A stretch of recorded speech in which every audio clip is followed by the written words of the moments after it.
খোলা বাংলাদেশ, সে আমেরিকাতে আসলে তাহলে সে বাংলাদেশের পরিকল্পনা করতো না। আমেরিকাতে 3টা সিজন থাকে, একটা হচ্ছে গ্রিন সিজন এই সময়টা, আবার 2 মাস পরে পাতাগুলো সব লাল হয়ে যাবে, এরপরে শীতের সময় অর্থাৎ ডিসেম্বরের শেষ জানুয়ারির দিকে সমস্ত পাতাগুলো ঝরে যাবে, তখন গাছগুলা মনে যেন মারা গেছে এরকম মনে হবে। আমরা এখন সিজনের শুরুতে আসছি, আকাশ তার সাথে মেঘ পানি আসলে সুন্দর, আকাশটা আসলে সুন্দর, বুঝতে অনেক সুন্দর। আপনারা যদি সুযোগ হয় আসবেন, ফ্যামিলিকে নিয়ে আসবেন। এখানে বাচ্চাদের খেলার ব্যবস্থা আছে, পিকনিকের ব্যবস্থা আছে এবং এখানে কোনো অসুবিধা হওয়ার কথা না।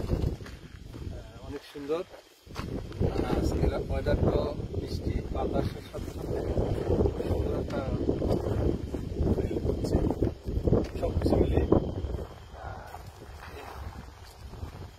আগস্টের 29 তারিখ স্যাটারডে, অনেক সুন্দর একটা জায়গা। গ্যাস সম্ভবত স্প্রিং বিলের পরে ফ্র্যাঙ্ক বিল ব্রিজের মধ্যে পড়ছে। তো ইনশাল্লাহ আবার নতুন কোনো জায়গায় গেলে আবার আপনাদেরকে দেশে দেখাবো ইনশাল্লাহ।